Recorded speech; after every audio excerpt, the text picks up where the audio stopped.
Well, good morning, everyone, and thank you for joining us at today's webinar, Strategy in Action, Practical Guidance for Not-for-Profit Leaders. Well, my name is Jacinta Brower, and I'm a Business Banking Executive at National Australia Bank. My team and I have the great privilege of supporting NAB's for-purpose sector, and it is my absolute pleasure to be your host for today's webinar. Well, before we commence official proceedings, I'd like to start by acknowledging the traditional custodians of the many lands across Australia we join from today. I pay my respects to Elders past and present, and I extend that respect to all First Nations people joining today's discussion. While the adage of the essence of strategy is choosing what not to do really does underscore the importance of focus and prioritisation as it relates to strategy. It highlights the necessity of a clear understanding of challenges and the development of effective solutions. Given the prevailing uncertain environment that Australian not-for-profit organisations are experiencing, along with shifting economic fortunes and changes in available funding, having a solid strategic foundation is essential. This is not only crucial for the pursuit and achievement of key corporate and business objectives, but also for ensuring sustainability. But how and where do you start? And what are the critical considerations that need to be contemplated when formulating an effective strategy? Well, today we are extremely fortunate to have two amazing speakers for you. Firstly, we have John McLeod, Senior Research Consultant from wealth management firm and colleagues of ours, JB Weir. Many of you will know John, who co-founded JB Weir's Philanthropic Services team and authors many reports designed to help for-purpose organisations with their missions in shaping a better society. In addition, we also have Christine Thornton, founder and coach of Three Minds Consulting Group and the CEO of Wyndham Health Foundation. As a highly experienced not-for-profit business leader, Christine brings a wealth of practical and experience-based insights into how not-for-profit leaders can develop and deliver strategy in ways that are effective, inclusive, and grounded in the realities of the sector. Passionate about enabling organisations and leaders to reimagine possibilities, Christine combines strategic insight with innovation and human connection to create meaningful and lasting impact.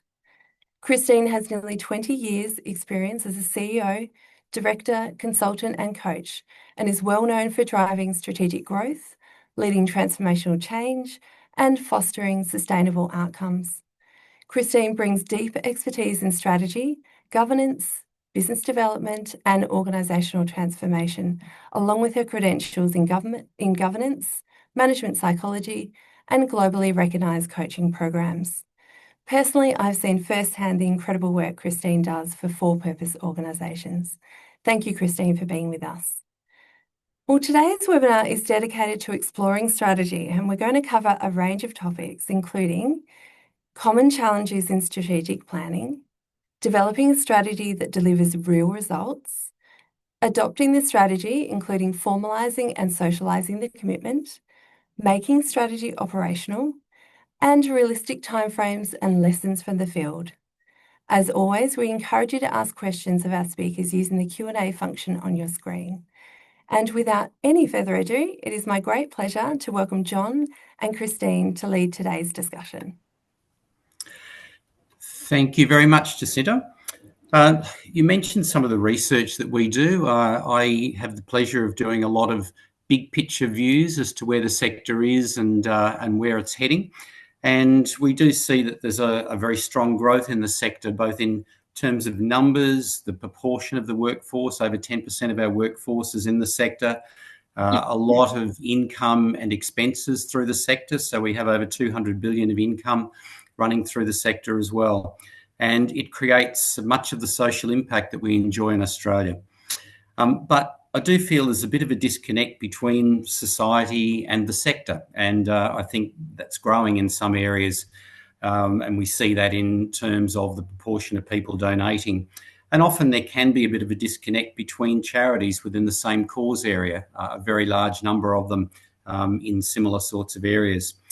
And I always liken it a little bit to think of a large rural disaster that's going on, and we've often got many hundreds of groups going out to help in that situation, and they're powered by a whole range of funders, including government, but private funders as well, supported by staff, volunteers, all of those groups looking for slightly different outcomes, but still connected to that impact that they're looking to have, and think different ways of trying to achieve that. But somehow they're all expected to be magically coordinated, knowing what they and others are doing to have that positive impact. So today we want to discuss the ways of developing a successful strategy for a for-purpose organisation and how that relates to others in the area as well, and the pitfalls to be avoided along the way. Now, today I've got the luxury of just asking the questions, and we've got an expert with us to do all of the hard work. So as Jacinta said, we're fortunate to be joined by Christine Thornton, founder and coach with Three Minds Consulting Group. So Christine, first question for you. Now, we hear a lot of terms in the sector. We hear about mission, vision, theory of change, a whole lot of things. Where does strategy fit into all of that? Yes, thanks, John, and thank you to NAB for having me. It's quite a pleasure to be here today. I guess for me, strategy is everything. It's essentially the future. As you've sort of said, we live in uncertain times, and strategies is the foundation with which you grow. And so, essentially, when you're looking at strategy, and you have to view it with the mission that the organization operates within, which is why they exist, why we exist. And the vision as to, what we aspire to achieve. And with that, you have that theory of change and how you're wanting to create that impact. And strategy is essentially that bridge from all of that aspirational thinking, the mission, the vision, to where you want to achieve that action. It's, for me, it is 100% everything that I need to use, not only in my non-for-profit, but in any business that I'm operating. Excellent. So today we've got a lot of organisations listening in, and as everyone tells us, no organisation's the same as any other one.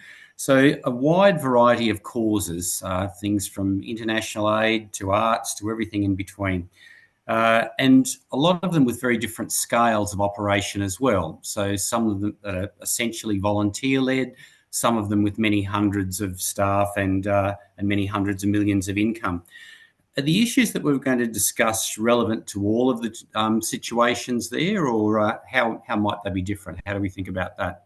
Yeah, and so, essentially, as you'll see on this slide that I've put up there, large or small, strategy is essential. And, I guess from my experience, I've worked both in non-for-profit and private, currently running both a non-for-profit and private entity, and it does not matter the size. And essentially, it's just sort of the way that it's shaped and the way that the organization choose to view the strategy and make it lived within their organization. So, if you're a large organization, and you're wanting to maintain and or grow, you would potentially have that on a 3 to 5 year cycle. With a small organization, you're essentially agile and need to be adaptive.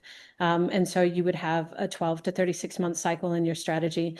I think, some of the common beliefs are, we're small, we don't really need it. We have, we only have small operation. I sort of question that, from my experience.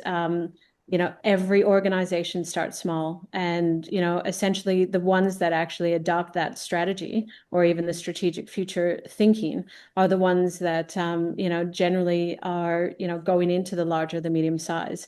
I guess, just for some context, the non-for-profit sector has 60,000 registered charities. That's just from the numbers I've pulled, and up to 257,000 non-for-profits, including clubs.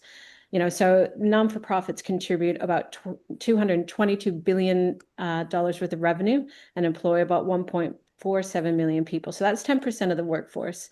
If you're considering that, regardless of size as an entity and an organism, non-for-profit sectors, it's a pretty large beast. And as you were talking, John, it's not just one organization, it's almost the entire non-for-profit sector needs to be working together to consider, what you can build as a strategy, if not, individually or collaboratively.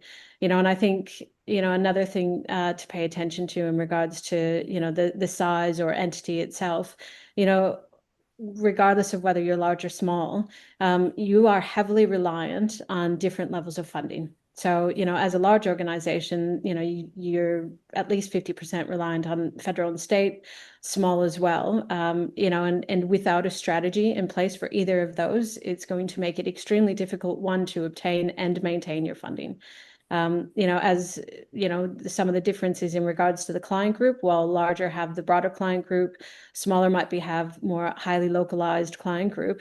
Again, without having a structured strategy, it's going to be difficult to understand where you might want to target your sort of pathway going forward to increasing the client group that you're wanting to support and work with.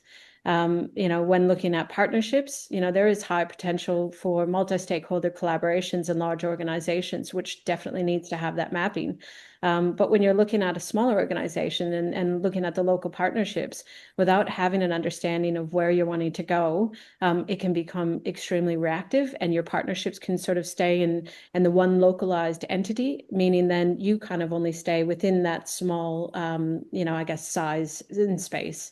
And lastly, when you're looking at culture and diversity, while you have the multi-layered within large organizations, there are the fewer layers within, the smaller organizations, but all equally important. And so I guess, I think strategy is 100% essential for no matter what size or even, where you're operating. It's just the way that you actually develop and implement your strategy, I think, is the difference. Thank you. Very comprehensive. In your writings, and I would encourage everyone to have a look at the website. Some of the details you've got up there in the blogs are very worthwhile looking through. But in your writings, you talk about for-purpose organisations still being businesses and that need direction and planning to be sustainable. One of the reports we did a little while ago was on the corporate sector and corporate community investment. And the more we look big picture at the sectors, the charity sectors being asked to look more business-like, the business sectors saying you should think about community a lot more than you do perhaps in a whole range of areas. So is strategy very different, do you think, for the business sector, or is our sector, the community sector, more complicated? How do we think of those, or are they the same but just different organisations? Yeah, it's an interesting question. I mean, it's essentially the same. So, I created this slide that you sort of see on here. And just to preface, so my background is in psychology and as well in coaching. And I've been a leader of, both corporate as well as non-for-profit teams. And I see absolutely no difference. I think some of the difference that I see, at least in the non-for-profit, is the the heart and soul that people put into working in a non-for-profit. I've been in this space for at least 15 years management and 20 overall. And I think one of the learnings that I have in the non-for-profit space is everybody that comes in from, say, the ground worker all the way to the executive and board have something to bring. So, looking at this, organizations as organisms might sound a bit funny, but what I'm essentially saying is that every organization, private or non-for-profit, is a living system. So if you can consider, regardless of what it is, and so I know that, potentially on this webinar, there are both non-for-profits and private entities on here. I think the slide went down. It was, essentially just looking at how the organizations evolve as a system, and considering that at the center of it is the human component. So thank you for that. And essentially with organizations, you're evolving on a continuous basis. You're adapting, you're getting stuck, you're repeating your patterns. And I guess what's going to differentiate you, for your success or stagnation is, how you actually live and breathe that. So as a non-for-profit, what oftentimes happens is that you have a reduction in funding and capacity to employ, the number of staff that you might need to deliver on your strategies and the work that you're doing, whereas corporates might, put more money into investing in your strategy. I am finding a shift that's happening within the sector, at least even in the 15 years I've been working in the sector, where, I think even staff are starting to get paid what they, deserve, which is, something that I know that the sector's been fighting for a while.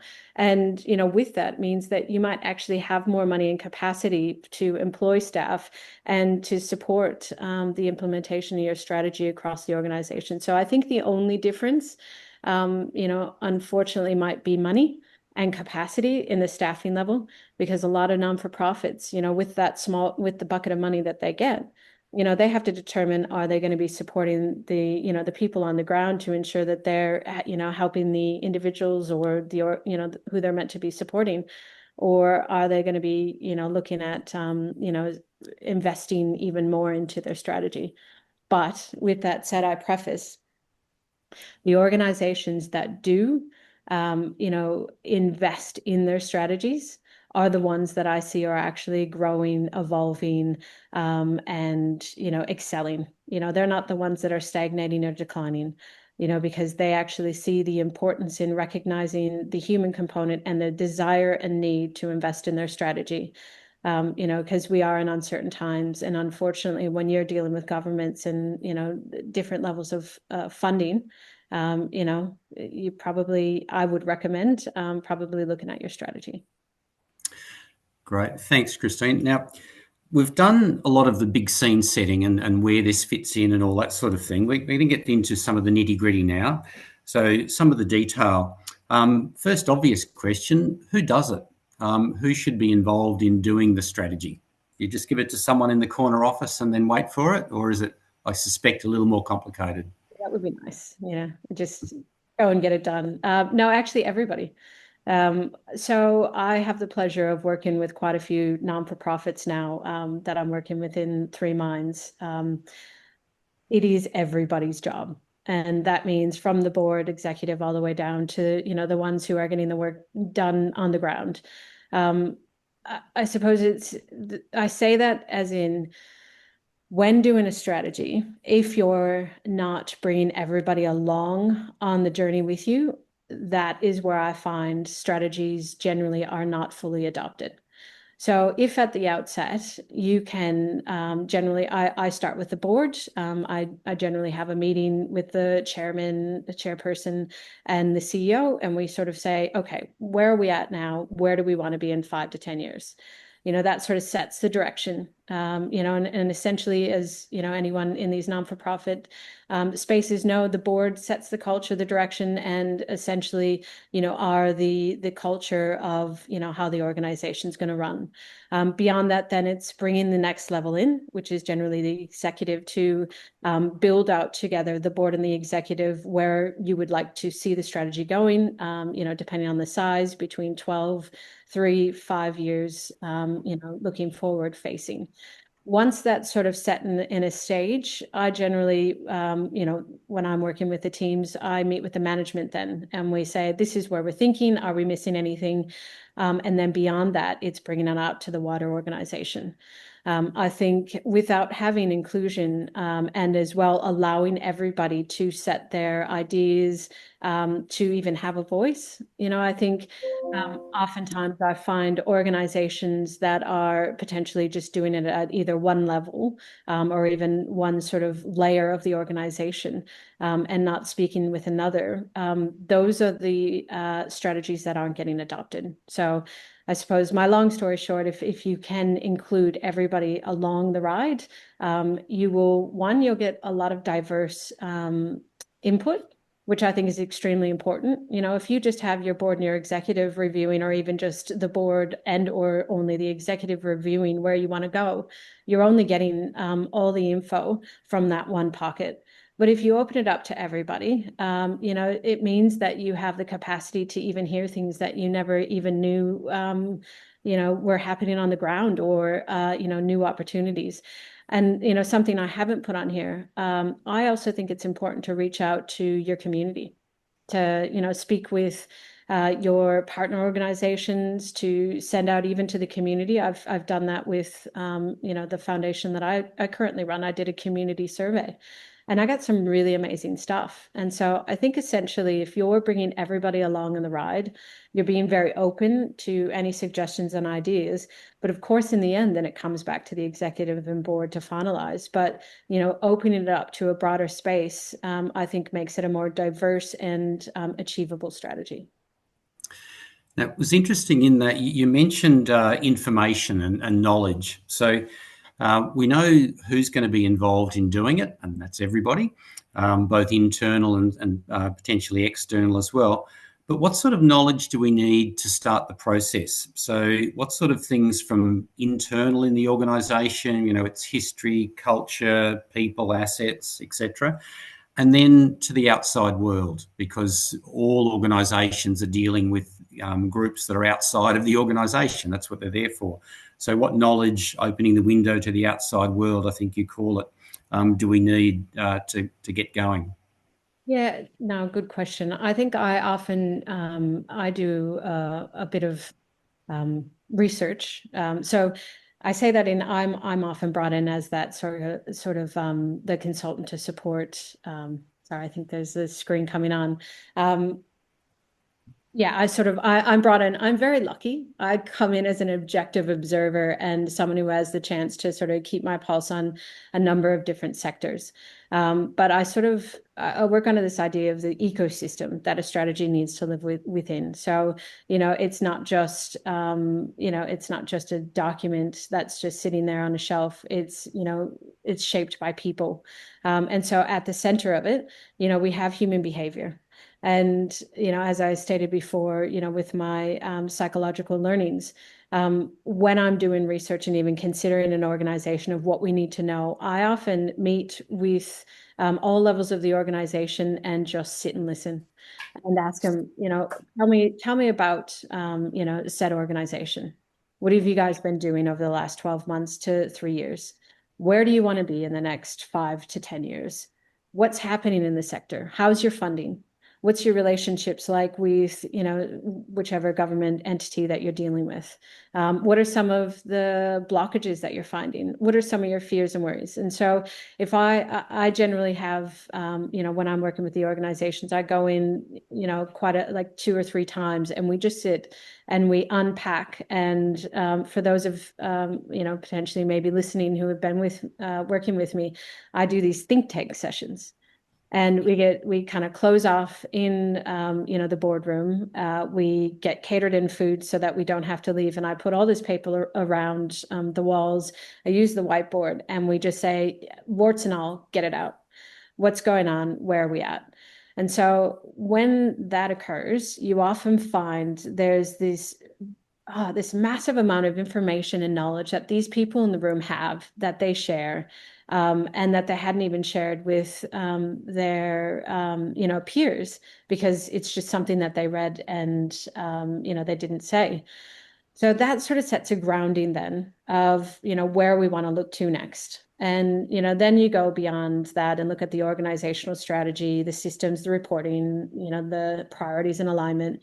And then outside of that, you look at the government funding, the shifting of policies, partnerships. And beyond that, that's when you bring, the organization, sort of the culture, the courage, the clarity, the alignment, everything back together. And that in itself is the ecosystem that I generally use when I'm trying to ascertain, where we need to start the research in, to get the learned knowledge of what's happening in the sector, funding resources, what is on the horizon. So like if you work I was a board director of a large community housing organization. And so it was, okay, what is HAF saying? What is, the property development space saying? That is probably the easy part, is understanding a bit about the horizon, in those external factors. But I think the internal is the one that takes a little while. So I guess I don't know if that answered your question. I kind of just went into my own space. Yeah. No, that's good. So we've talked about who needs to be involved. We've talked about what you need to know about the organisation and the ecosystem that sits around it. So put all that together, mash it all up, and we've got our strategy. What do we do with it? I know you talk in some of your writings there about making strategy operational. Can you talk about, after you've developed it, the next step, how you get it to work? Yeah, good question. So it is, sounds bad, but it's almost easier to develop a strategy, to get everybody on board, to write it. You have your glossy document that you're handing out to all your partners and your board directors, taking that to any of the meetings that they have. But the hardest part is actually creating the action plan, or the operational plan is what I usually call it. That's where most strategies fail, is without having a structured and planned operational plan that is tracked and reported back to the board. It generally cannot be lived or achieved. And so I think that's probably one of the most important steps that organizations can definitely take. Sorry, you could probably put that slide down for the moment. Sorry about that, Kat. I mean, unless you want me to finish up, but with operational plans, that's where, after you've done all the consultation with all the executive, the board, and all the staff, it's the opportunity for everyone now to get their hands dirty. So they sort of go in, they look at the strategy, and they unpack it. And it's this teasing out of everything that, this visionary strategy, and saying, okay, how are we actually going to achieve this? And without having those really difficult conversations, and I'm currently doing this with one organization, is we've created 10 work packages based on, the 4 strategic pillars. And they're going, oh my God, how are we going to do this?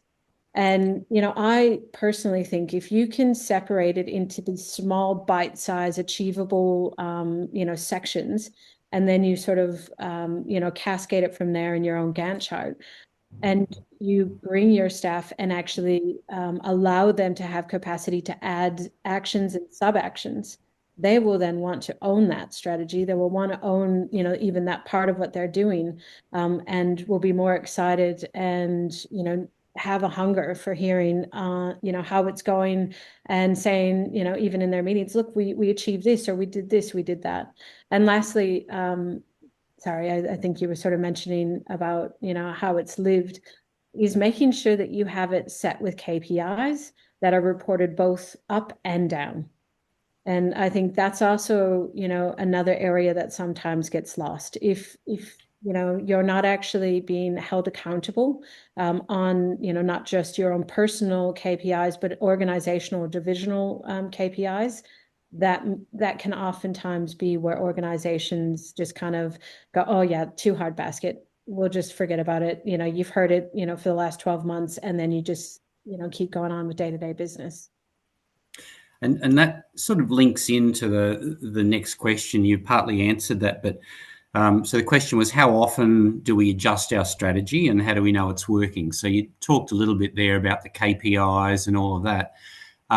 But who's looking at that? Is that at the board meetings when, as part of our, several monthly, multi-monthly board meeting, how are we going against this strategy? Or is it more minute than that? Or there are bits of it that we're checking if they're going in the right direction, and then all of a sudden enough of them aren't. And so we say, oh, we need a whole redirect of where the strategy's going. How do we control it, I guess? Yeah, and that's a good question. I think when I had that slide up about who owns the strategy, it's everybody, and that includes your KPIs. So every time that I'm drafting up my strategies, I have the KPIs attached, and it's almost even the divisional leaders and their divisions who own said KPIs. And so the reporting for them, it goes up and down. And once they're set, we generally then create, I would recommend, for organizations to create reporting mechanisms where, you have it almost like a triangle. So at the top, you have, your high level KPIs being reported to your board. But as you go down, further, you have all your different teams, divisions, et cetera, reporting on their component of that activity plan, so that they have that ownership and they are achieving it, and they, cascade up. So, say a case manager might have their own KPIs based on the operations plan and strategy plan. They report to their team leader, who reports to their manager, who reports to the executive and the board. So, essentially when it's going then to the board, it's been distilled to such a level that, it had, starting from, say, the case manager, they have a better overview of what's happening in the organization. And the final one from me before we go to a Q&A is we've talked about some of the pitfalls as we've gone through, but if there are any others major ones you want to mention, do. But any examples of a really good strategy that you've seen in action? So from the start of we should have a plan to, it actually worked. Any ones that you'd like to highlight there? Yeah, actually I might talk a bit about how I even came into strategy. When I arrived for the third time in Australia from America after completing my psych degree, I found myself at a mental health organization. And when I came in as a manager, a support worker, actually a manager of specialist services, and I had a look at, some of their governance and organizational documents just as a curiosity. And I noticed that there wasn't a strategy and that there wasn't any KPIs or reporting mechanisms that were linking, to and from the board down to the support workers. And it was one of these precarious spaces because we were an $8 million organization. I was sort of brought on in hopes that we might be able to get further funding, and they were about to be defunded. I proposed to the CEO that I might have a hand in creating the strategy and a new division in overseeing this. And we went to work. I created my first strategy, and then, within 6 months became director, because I did exactly what I'm still doing today. I met with all the staff. I included, all the management, the directors, and I held the consultations with the board. From that, within a year, I think we just about doubled. But as well, we went through, I don't know if back in the day, I'm aging myself. It used to be called PDRSS, and it went to the mental health. I think it was Community Support Services, something, MHCC. And we were one of 110 organizations had to apply for funding, and only 11 got it, and we were one of the 11. And that was because we had gone through our strategy. We had a documented strategy and process, and we also we had a new board in place. I was there for 5 years. Went through 2 strategy sessions. I started with them being 8 million, and it left when they were, I think, about 25 million in national. And now it's the Disability Trust, and now they're, I think, I don't even know how many millions in a national organization. So I guess firsthand, what I found is communication, working at all levels of the organization and developing strategy with all of them and communicating it has seen them excel exponentially. That's a really good, I won't turn it into a question, but it's a really good comment about having a good strategy was actually a big part of funding success for the organisation. And, as we all know, that can lead to impact in the end, and it's pretty hard to get it without it. Look, thank you very much for that, Christine. I'm going to hand back to Jacinta now, and we'll go to a Q&A. Great. Thank you very much, Christine, and to you, John, as well. It was great to hear from both of you. Christine, some of the things that I took away was around that living organisms aspect and engaging with all levels, having activity plans and those KPIs to really make sure that the hard bit of developing strategy is actually executing it and executing it well. So thank you very much to both of you. So we've got some questions coming in, which is great. So we're going to start with one from Charles. So sometimes large organisations lose real connection with local community. And this is for you, Christine. How do they, in a sense, adopt a small organisation strategy mindset to re-engage with why they exist and that real impact in their local community?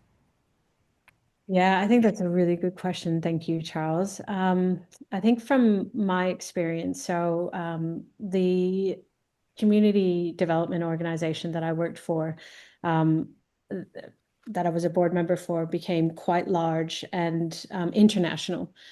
And they noticed that they were struggling with their community on the ground, and not being able to actually have the conversation. So like the executive and the board were kind of almost a misstep. So I guess for me, for larger organizations, what I find is it it has a lot to do with the culture. Sorry, I'm going to go back because I think when you're considering that, it's what is your board and what is your executive culture like? And how are they considering the community, and even the organization and the way it operates on a day to day? Because if there's, the way that I see it is you have your vision, your mission, your values, and you set that, and it's set by the board. But there also has to be that sort of that connect as well from the board, the executive to the ground. So I guess how are they, my question would be is, how can you get them more engaged in the community themselves and not just expecting that the staff on the ground are doing it? For example, when I was at the mental health organization, I was an executive, and our CEO would often go down to our reception and say hi to the clients that were coming in. We would often even host lunches and go and meet and ask them how they like. We would actually genuinely understand who they are. So I think sometimes what can happen when you get too big, and I've been prey to this, is you're on your computer, you're attending your meetings, you're doing what you need to do because you have a lot of administrative requirements. But I say maybe remove yourself from your computer every now and then and go and actually engage with the people that you're supporting. And don't just do it as a tokenistic thing, make it as part of your strategy. A most recent organization I worked with actually had it as a KPI. It was, we're going to be inviting, the people we support to our board meetings. We're going to be attending lunches with them. So I guess the best way that you could probably combat that is, maybe flipping it on its head and remember why you're there, and, go and spend time with your community. And I imagine that will then trickle down and flow through your organization. Thanks, Christine. That's really good insight there. Another great question around from Bruce around when is the right time to discard an organizational strategy that is seemingly not working? How do you determine that? What are your thoughts there? I often design strategy with finance. And so, there's a revenue and a review of your financial metrics on a monthly basis. Anybody, who has to report to a board knows that. And that's one thing I would be looking at, the financial metrics. Are we actually achieving what we set out to achieve? And monitoring your KPIs, which sort of mentioned about having the KPIs cascading up and down. I normally use a red traffic light system on my KPI reporting, and that has to go to the board. And there's nothing more terrifying than sending a board report that has a bunch of reds, maybe a few oranges and one green, because the board, and I think they're the best things to have, but they're most terrifying as a CEO when you have to present that to your board and go, oh gosh, okay. I can see that 80% is not met, and then you have to actually explain to your board why you haven't met that. So if you're consistently going back to your board with your traffic light system and you've got a whole lot of red, that's going to be a point where the board and exec and you would hope that your executive would be looking at that before it goes to the board, and you have your mitigating factors as to why is that happening, and this is what we're going to do to make sure that it happens. So I think then to go back, it's communication. And it's ensuring that you and your team are having the regular and frequent meetings, that you're reviewing your strategy, and you're also holding accountable all of your divisional leaders and their staff, saying, okay, I'm noticing, say, if you have a bi-monthly board meeting, monthly, you should be getting your reports and questioning your directors or executives, saying, okay, I see there's a lot of red. Why is this? So that when you go to your board, you have the answers. But I think it's at that point when it gets there. It sounds like there's a breakdown somewhere. I'd be looking at that. Yeah, that's great. Really good insight. Those traffic light colours. I absolutely agree with you there. I think it's a really good strategy in itself.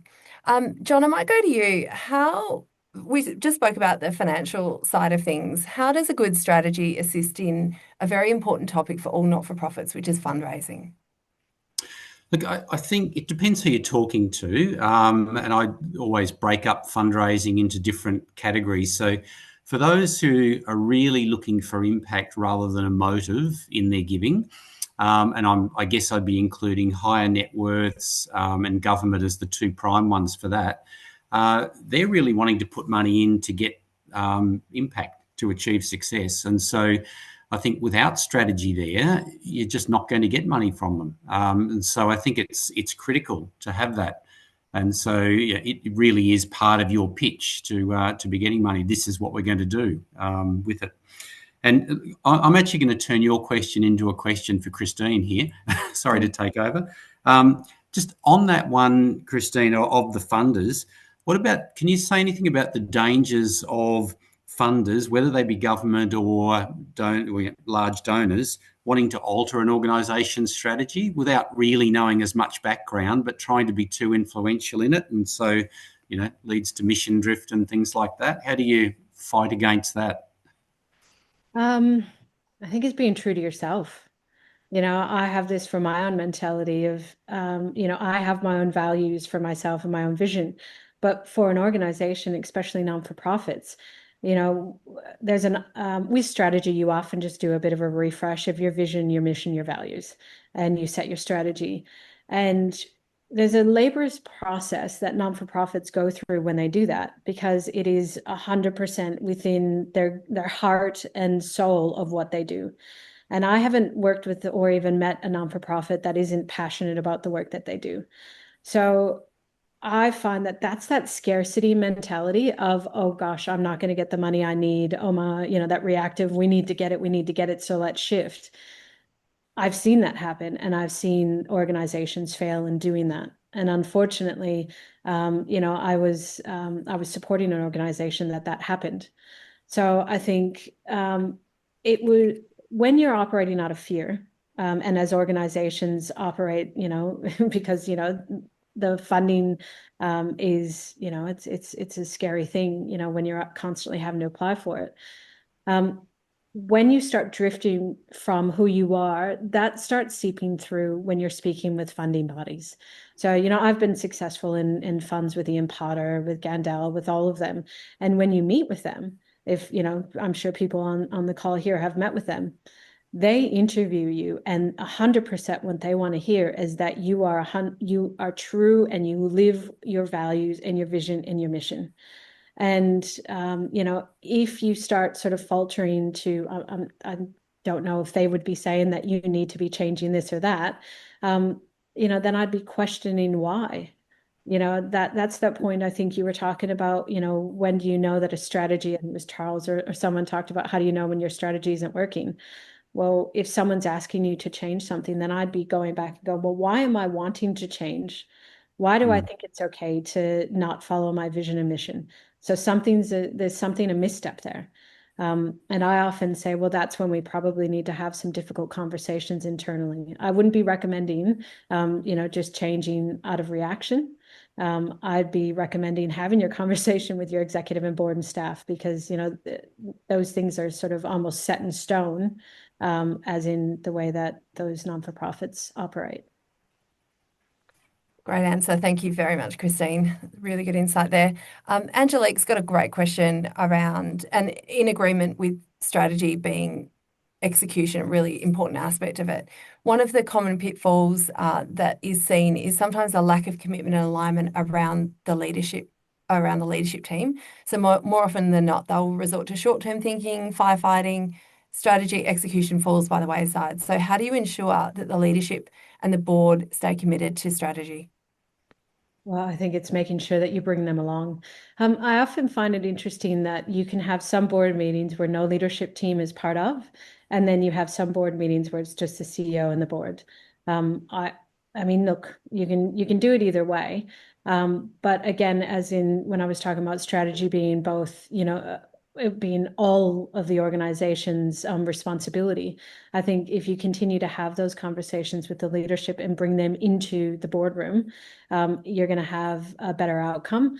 But of course, you're going to have your in-camera sessions, where, the board has to have its own discussions. But I think, that mismatch happens when they're not brought along, or, so I hate to say this, like, non-for-profit boards are amazing. I preface that, and I think, they're some of the most dedicated people, but there are also a lot of non-for-profits are non-paid board director positions.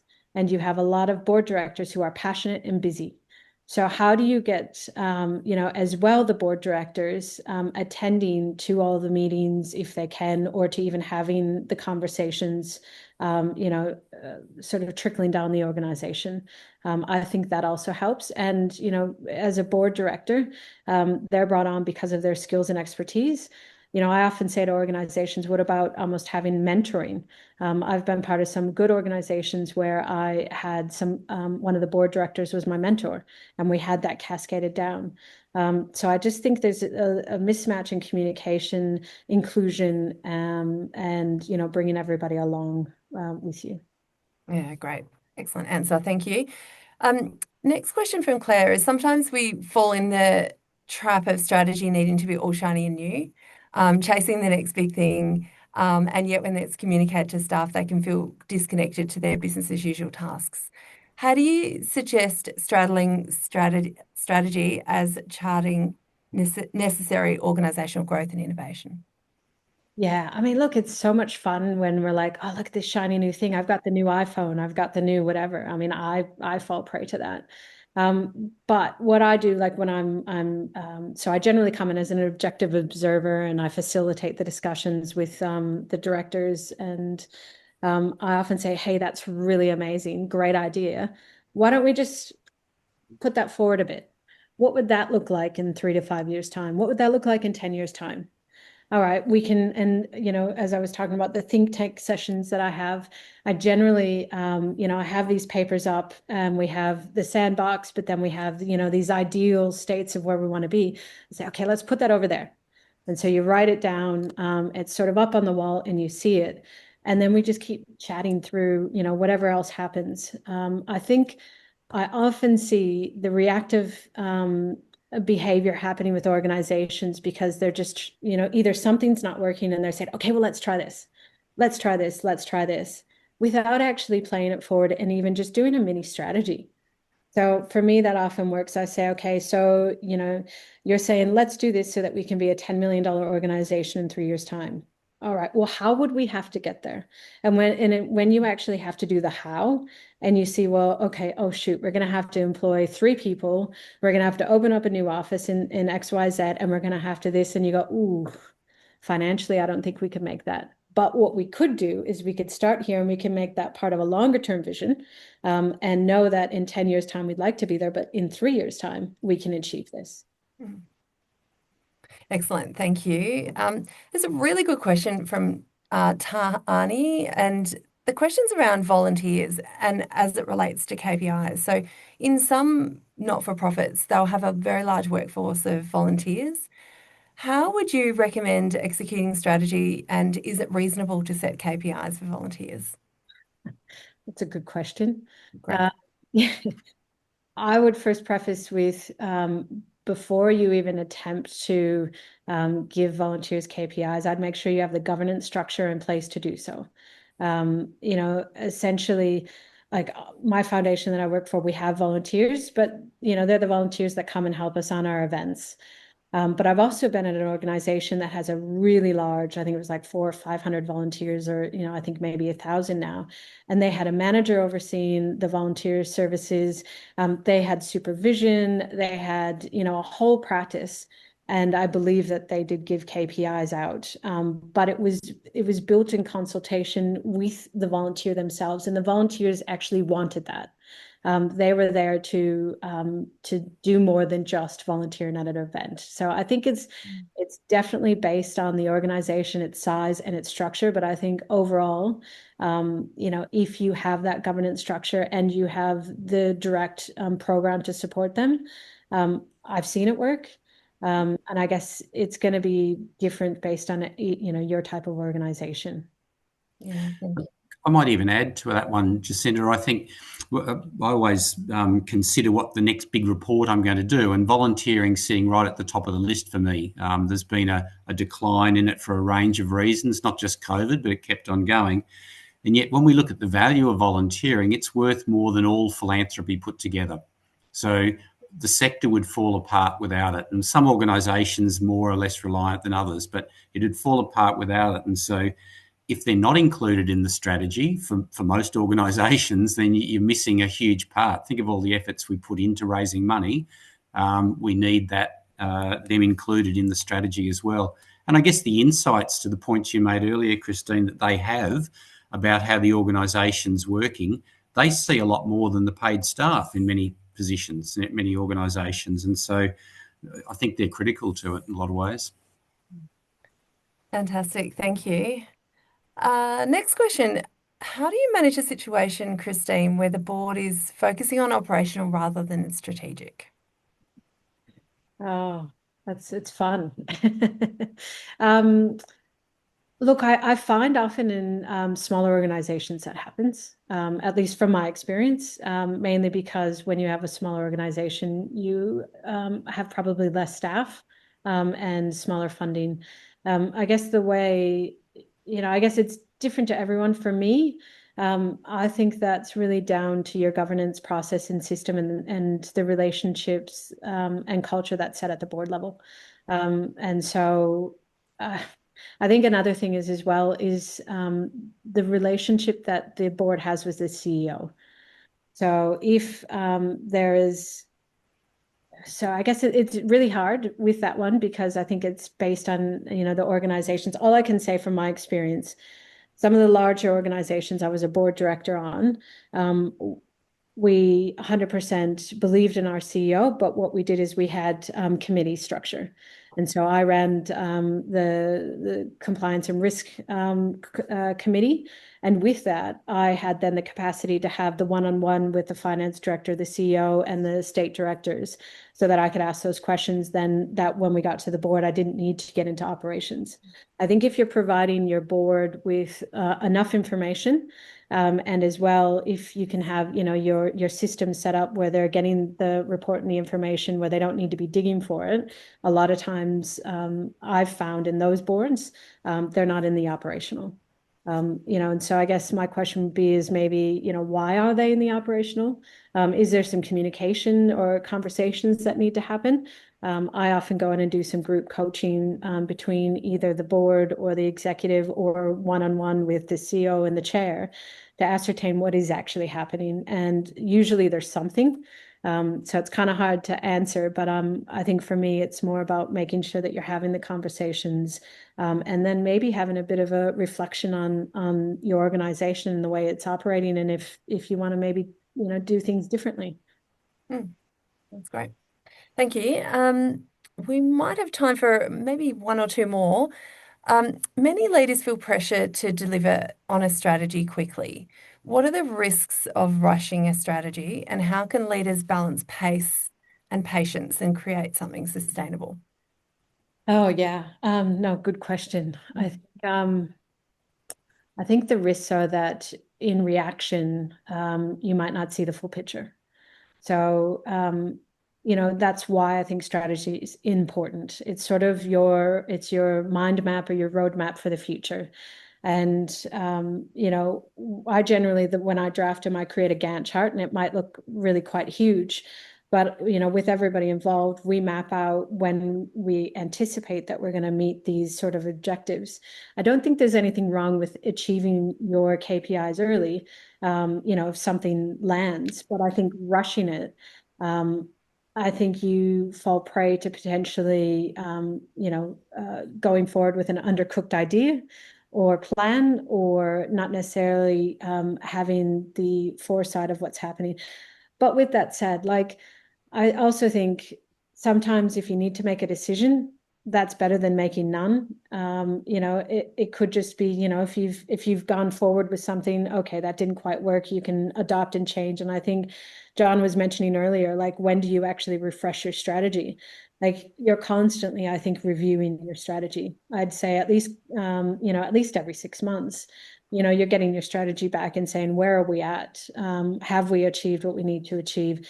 Do we need to be rethinking some of these KPIs? Because is the best that you can do in planning the next 3 years or whatever. Doesn't mean that you're perfect. It just means that you can continue to come back and have those conversations. So I guess, what we all fall prey to reacting. Maybe it's, recognizing if you're doing it a little too much, it might mean that, you might not necessarily be getting the full benefit of what you want. But maybe it's about coming back and if you had a review structure in place, every 6 months, that might help you to feel like you're sort of ticking something off. And sorry, lastly, I know I'm waffling on. I think when you can separate your strategy into your work packages and say, you have, 10 work packages that you're trying to achieve on your operational plan, that will allow staff to feel like they're achieving something. Because it's not looking at a whole strategy that's 3 years. It's looking at a strategy in 12 months, but then even that, looking at the small work packages in a division, and they start ticking off little bits. And that's why I like unpacking it so that they feel that they're at least achieving little components of a big strategy. Yeah, that's great. Excellent. Thank you. Great question around, and as a board director myself, I can absolutely see this. How can board directors move beyond being endpoint approvers and instead act as real partners in shaping and driving strategy forward? Oh, it's at the beginning process. I think one of the important things that I think, and I often see not happening, is bringing the board along at the beginning. So I'm currently drafting our next 3-year strategy for the foundation I work for. And I've gone and I've met with my staff and we've drafted up some ideas. But it would be remiss of me not to then host the board session and speak to the board about, well, what is it that you see the future of our organization? How would you like to see that? And so I'm not even going to consider what our full strategy is. And of course, they have to, sign it off. But they're going to have so much rich information, and they already have.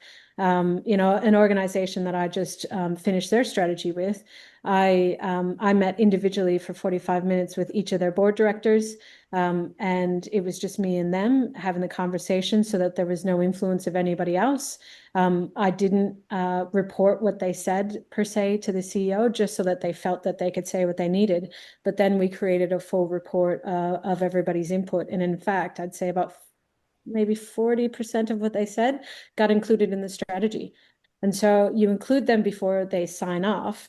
And they had some amazing ideas. And then they have that ownership and, they're actually more invested in supporting the organization and achieving it. Brilliant. Well, thank you so much, Christine, and John, to you as well, for all your excellent insights and practical guidance today. And a big thank you to everyone who was involved in producing today's webinar. We will be closing the session now, but just to our customers and our contacts, a sincere thanks for joining us today. We hope you took away some really valuable insights. At the conclusion of the webinar, you'll receive a short survey, which we'd love you to complete. Your feedback will help us to shape future sessions. Should you require any assistance, or if we can help you in any way, please don't hesitate to contact myself, your Aligned NAB Relationship Manager, or your JB Weir advisor, or Christine, as well, as you've seen her details. A recording of today's webinar will be sent out to you shortly for future reference. And sincere thanks to everyone who was involved in today's webinar. We look forward to your company at our next one.